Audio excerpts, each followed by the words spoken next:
Enseignement qui aura pour titre cet après-midi, « Servir Dieu avec amour ». Bien-aimés, tous ici, nous sommes concernés, servir Dieu par amour. Frères et sœurs, notre vocation en tant qu'enfants de Dieu, nés de nouveau, c'est de servir Dieu avec amour, avec joie et sans contrainte. Pourquoi sans contrainte? Parce que si tu vas servir Dieu sous la contrainte, tu ne le sers pas. Dieu ne met pas une arme devant toi pour te dire « viens me servir ». C'est ton cœur qui doit se libérer et te dire « j'ai entendu la parole de Dieu, j'ai entendu son appel et je me dois de le servir avec joie, avec amour ». Amen. Il faut savoir, frères et sœurs, que depuis la création, Dieu a toujours voulu nous associer et nous impliquer dans tous ses projets. C'est dire combien Dieu nous aime, frères et sœurs. Il aurait pu tout faire tout seul. Non. Il a voulu nous associer à ses projets. Que nous puissions prendre part à ces projets. Et il nous dit dans Jérémie 29, 11, « Je connais le projet que j'ai formé pour vous. Ce n'est pas un projet de malheur, mais un projet de bonheur, fait d'espérance et d'avenir. » Amen. Bien-aimés, comprenez bien que ce n'est pas aux anges que Dieu a donné, a confié la mission d'annoncer la bonne nouvelle, d'accomplir des miracles et d'effectuer diverses missions inhérentes à la bonne marche de son Église, mais simplement à ceux qu'il a rachetés par son sang. C'est-à-dire nous. Nous avons été rachetés par le sang du Christ. Et c'est à nous que Jésus demande de le servir. Jésus lui-même a été le serviteur par excellence et il nous a montré la voie. Il a consacré entièrement sa vie au service de Dieu par son enseignement, ses guérisons et en prêchant le royaume de Dieu. Si vous lisez la Bible, vous verrez que plusieurs passages font état de Jésus serviteur. Matthieu 20, 28. Matthieu 20, 28. Le Fils de l'homme est venu non pour être servi, mais pour servir. Quel bel exemple, n'est-ce pas? Et Matthieu 4, 23, Matthieu 4, 23, il est dit que Jésus parcourait toute la Galilée, enseignant dans les synagogues, prêchant la bonne nouvelle du royaume et guérissant toute maladie et toute infirmité parmi le peuple. Amen. Donc, frères et sœurs, si Jésus s'est consacré entièrement à servir Dieu, et qu'aujourd'hui, Dieu nous appelle à en faire de même, alors nous devons avoir à cœur de le servir. Amen. Mon frère, ma sœur, es-tu conscient de cela? Es-tu prêt à lui faire confiance en retour et à t'engager en participant à ses projets à la suite de Christ qui lui-même t'a montré la voie? Es-tu prêt? Frères et sœurs, Dieu ne cesse de nous combler, je dis bien de nous combler à profusion de ses bienfaits. de cette bénédiction et toutes sortes de prévisions. L'apôtre Paul nous dit, « Qu'as-tu que je ne t'ai point donné? Qu'est-ce que tu as et que je ne t'ai pas donné? » La maison, la voiture, la nourriture, la vie, tout. Dieu nous a tout donné, frères et sœurs. Amen. Les promesses obtenues à la croix sont pour nous et nos familles. Sa grâce inépuisable et sa miséricorde débordent dans nos vies et malgré cela, nous demeurons inactifs. Dieu nous regarde, frères et sœurs. Dieu nous suit. Je l'ai bien dit, tous ceux qui ont eu la nouvelle naissance, tous ceux qui sont nés de nouveau, tous ceux qui ont été baptisés, l'Esprit de Dieu est en nous. Nous avons la possibilité de le servir à notre manière.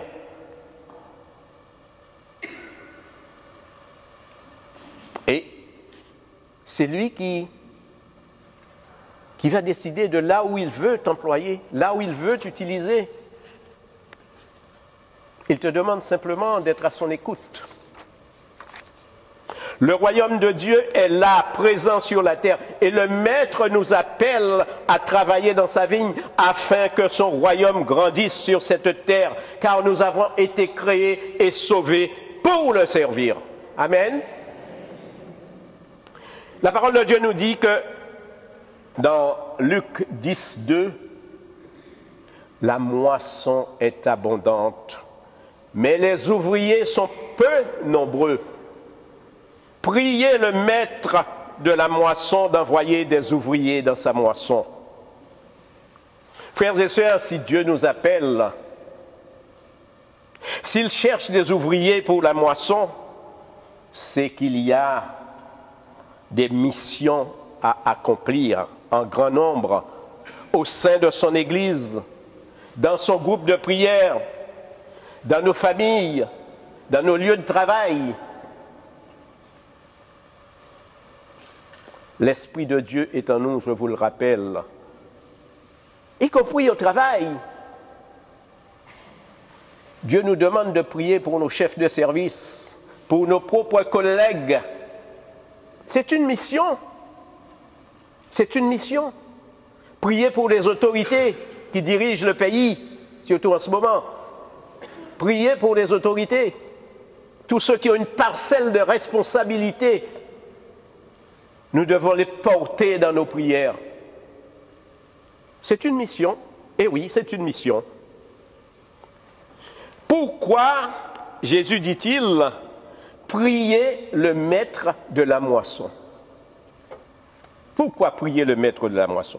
Parce que seule l'intensité et la force de nos prières pourront faire disparaître l'esprit d'incrédulité et d'idolâtrie qui nous détourne de l'appel de Dieu et freine notre désir de le servir. Amen. Voilà. L'esprit d'incrédulité, il nous rend aveugles, il nous égare. L'esprit d'idolâtrie nous fait regarder des vedettes ailleurs, mais pas le service de Dieu. Nous devons choisir, frères et sœurs, et vous l'avez fait, et vous le faites, quand vous donnez la priorité à Dieu ici. Vous avez peut-être d'autres attraits ailleurs, vous avez laissé tomber le monde et vous êtes venus. Voilà ce que Dieu apprécie. Voilà ce qu'il nous demande. La première place dans sa maison. Et il regarde tout le monde. Il nous voit tous. Et il apprécie. Amen. Alors Dieu appelle à le servir, je le répète, tous ceux qui sont nés de nouveau, sans distinction d'âge, ni de classe sociale, ni en raison de nos connaissances intellectuelles. Alors, bien-aimés, Pourquoi hésitons-nous? Pourquoi hésitons-nous à servir Dieu? Pourquoi cette tiédeur? Pourquoi cette timidité? Nous sommes embourbés dans une sorte de léthargie, de torpeur. Nous avons peur, alors que l'Esprit de Dieu est en nous. Jésus nous demande pourquoi. Lorsqu'il appelle, nous regardons ailleurs. Pourtant, beaucoup ont reçu un appel. Beaucoup de personnes, beaucoup de frères et sœurs reçoivent l'appel de Dieu à le servir. C'est à vous de répondre. Aujourd'hui, mon frère, ma sœur, Dieu veut te revêtir de l'habit de service, à condition que tu acceptes de sortir de ta zone de confort et de te détacher de tous les liens qui t'empêchent d'adhérer à la mission qu'il a prévue pour toi. Aujourd'hui, Jésus te dit, suis-moi. Matthieu 9, 9. Suis-moi. Ne suis pas ton voisin s'il ne veut pas y aller. Suis Jésus. Quand tu le pries, il te parle. À chaque appel, il y a une réponse. Que ton oui soit oui, que ton non soit non. Mais réponds à Jésus. Pense à ton avenir. Bien-aimé, Dieu recherche des hommes et des femmes de prière remplis de foi pour engager le combat, sauver des âmes, ramener à la lumière tous ceux et toutes celles qui sont attirés par les ténèbres et aveuglés par les mensonges du diable. Car c'est lui qui nous empêche de servir Dieu, d'obéir à Dieu, de faire la volonté de Dieu. Vous êtes bien décidé quelquefois, mais il y a toujours une excuse. Il y a toujours un motif. Il y a toujours une raison. Cette raison, vous croyez que c'est l'Esprit Saint qui vous dit « Non, n'y va pas ». Non, c'est le diable qui vient troubler vos pensées. Mais non, tu as ça à faire. Ce n'est pas la peine d'aller servir Dieu. Tu auras le temps. Frères et sœurs, attention. Dieu nous met en garde. Il sera peut-être trop tard demain. Dieu ne cesse de nous le rappeler. Enfant de Dieu, enfant de lumière, appelé à servir ton Dieu. Mon frère, ma sœur, si tu entends, pardonnez-moi, j'ai oublié de vous signaler ce verset, Ézéchiel 22, 30. Écoutez bien ce qu'il dit, ce verset. Je cherche parmi eux un homme ou une femme qui élève un mur, qui se tienne à la brèche devant moi en faveur du pays, afin que je ne le détruise pas, mais je n'en trouve point. Il y en a pourtant des guerriers,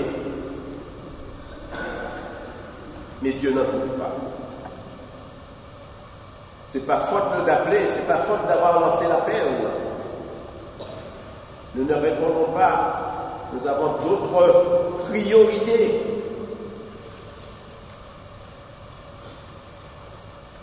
Dieu nous aime, frères et sœurs. Dieu attend que nous venions. Il est patient. Alors, quelques exemples d'appels que je vous invite à lire.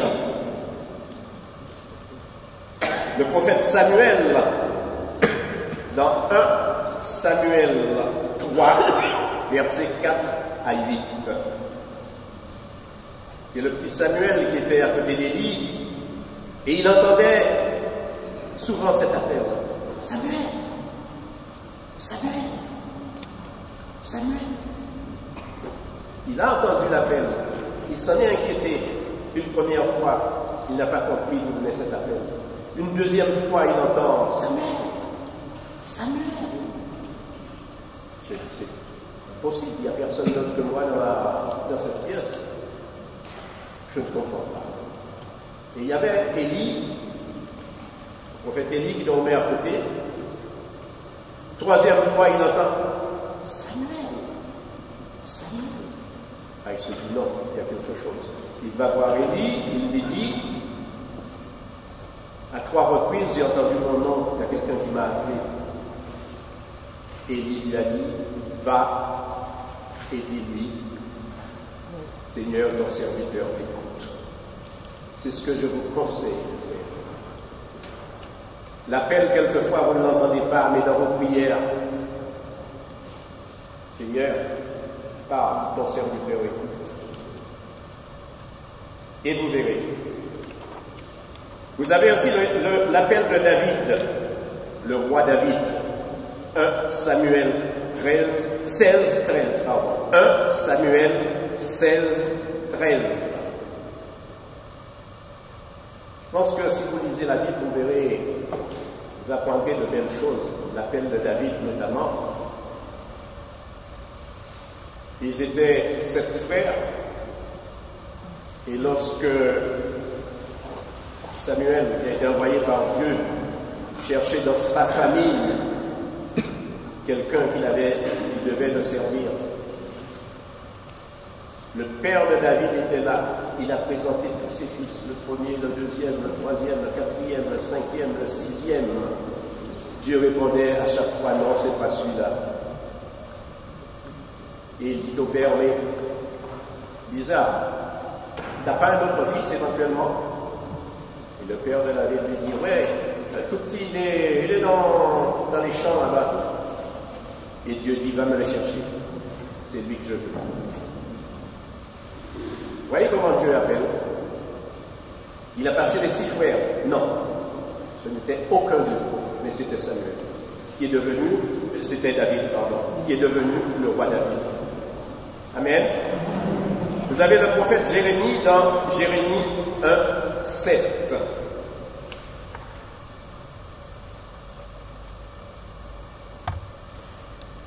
Dieu peut appeler de lui-même, mais il peut appeler aussi par un ange, par un songe, par un appel reçu simplement. Vous avez l'exemple de la Vierge Marie, vous savez tous que c'est l'ange qui est venu lui annoncer la bonne nouvelle. Pourquoi pas vous? Un ange peut vous réveiller un soir en vous disant, tiens, Dieu t'appelle à telle mission. Frères et sœurs, ne riez pas parce que rien n'est impossible à Dieu, vous le savez. Quelquefois, lorsqu'on entend des choses comme ça, on se dit, oh, c'est pas moi, il ne m'appellera jamais. Non. Tout est possible à Dieu. Mais je voudrais attirer votre attention à ne pas confondre l'appel de Dieu avec celui du diable. Le prince de l'air qui se déguise en ange de lumière pour mieux semer la confusion en toi et te détourner de Dieu. Quelquefois, il prend l'allure d'un ange. Il peut t'appeler. Ou alors, si tu as l'appel, il te détournera de cet appel. Jésus dit dans Jean 6, 44, « Nul ne peut venir à moi si le Père qui m'a envoyé ne l'attire. » Cela veut dire quoi? Cela veut dire que seuls ceux qui ont entendu les enseignements de Jésus, la parole vivante, peuvent venir à lui avec discernement, car tout ce qu'il nous a enseigné et qui nous est rappelé par l'Esprit Saint vient du Père. C'est pour cela qu'il dit que nul ne peut venir à moi si le Père qui m'a envoyé ne l'attire. Amen. Matthieu 6, 24. Matthieu 6, 24, Jésus dit encore, nul ne peut servir 2 mètres. C'est-à-dire que tu ne peux pas marcher dans la lumière du Christ et en même temps te nourrir de discours et de pratiques des ténèbres. Tu ne peux pas servir 2 maîtres à la fois. Mais je te conseille quand même d'écouter Jésus et de le suivre. Amen. Alors, Dieu nous appelle à le servir par amour et avec amour. La parole de Dieu dit dans 1 Corinthiens 16, 14, 1 Corinthiens 16, 14, que tout ce que vous faites se fasse avec amour. Que tout ce que vous faites se fasse avec amour. Frères et sœurs, lorsque nous servons Dieu, ce n'est ni pour acheter son amour, ni pour obtenir une quelconque faveur en lui forçant la main. Si tu n'aimes pas Dieu, tu ne le craindras pas, tu ne le respecteras pas, tu ne te soumettras pas à lui, tu ne feras pas sa volonté. Écoutez bien ceci, frères et sœurs. Nous sommes appelés à servir Dieu et non pas à se servir de Dieu. Je répète, nous sommes appelés à servir Dieu, non pas à nous servir de Dieu. Amen. Il est impératif de servir Dieu dans le respect, dans l'adoration et la soumission à sa volonté, ce qui implique que chaque jour, nous devons grandir un peu plus dans notre vie de sanctification. La vie de sainteté, vie de droiture, d'obéissance. Bien-aimés, je n'invente rien, tout est marqué dans la Bible.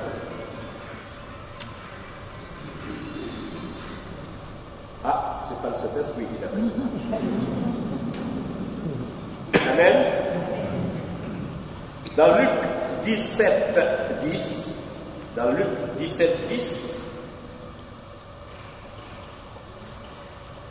cet évangéliste nous rappelle que nous sommes des serviteurs inutiles. Ah, nous sommes des serviteurs inutiles. Autrement dit, ce n'est que notre devoir que nous faisons. Nous n'inventons rien. Dieu nous a appelés, nous a créés pour le servir. Donc si nous le servons, c'est notre devoir que nous faisons. Et rien d'autre. Amen. Alors Dieu s'intéresse davantage à la qualité du cœur que nous mettons à le servir plutôt qu'au service que nous accomplissons. Je répète, Dieu s'intéresse davantage à la qualité du cœur que nous mettons à le servir plutôt au service que nous accomplissons. Je l'ai dit tout à l'heure, c'est ça servir par amour. Tu sers avec ton cœur. C'est ce que Dieu regarde, ton cœur. Est-ce que tu sers par amour ou est-ce que tu sers, bon, parce que j'ai pas autre chose à faire, tiens, je vais donner un coup de main à Jésus. Non, c'est pas cela. C'est pas le service que tu vas rendre. Si ton cœur est ailleurs, le service que tu rendras, il n'aura aucun effet sur Dieu. Si tu n'as pas d'amour, si tu n'as de bonnes relations avec Jésus, à l'exemple de ses disciples, Pierre, Jacques, Jean, tu ne peux que vouloir le servir par amour et le glorifier afin que par lui, le Père soit glorifié. Amen. Bien-aimé, si tu n'as pas d'amour pour ton frère et tes sœurs, si tu recherches ta propre gloire en servant Dieu, il ne pourra accepter le fruit de ton œuvre et tes prières ne seront pas agréées. Amen. Amen. Ce sont les conseils que Dieu nous donne, frères et sœurs. Refuser l'appel de Dieu, c'est très important. Refuser l'appel de Dieu, c'est s'opposer à à sa volonté. Quand Dieu m'a demandé de le servir, de venir le servir, forcément, on a toujours un temps d'hésitation. Pourquoi moi? J'ai eu la confirmation à plusieurs reprises par des frères et sœurs qui ne m'avaient jamais vu, qui ne m'avaient jamais connu. Je vous dirais, nous étions invités chez des amis en Bretagne il y a quelques années de cela. Et ils recevaient souvent des serviteurs de Dieu. Et il y avait un couple d'Américains, un pasteur américain et son épouse, qui ne m'avait jamais vu, qui ne nous avait jamais vus, qui ne nous avait jamais connus, qui venait des États-Unis. Et au moment de la prière, il a commencé à nous raconter la vie que nous avions à mener ici dans cette église. Il nous l'a décrit. Il nous a décrit la place qui est à côté, avec les restaurants, en me disant, c'est là que Dieu t'appelle à le servir. Wow. On s'est posé beaucoup de questions. Si c'est quelqu'un qui vous connaît, à la limite, vous vous dites, mais quelqu'un qui ne vous a jamais vu, qui ne vous a jamais entendu, confirme ce que j'avais déjà reçu par avance, c'est ici que Dieu te demande de le servir. Voilà pourquoi votre serviteur est là devant vous aujourd'hui. Amen. Alors, je disais, s'opposer à sa volonté, cela devient un acte de désobéissance. Si j'avais dit non au Seigneur, ce serait un acte de désobéissance qui devient un péché aux yeux de Dieu.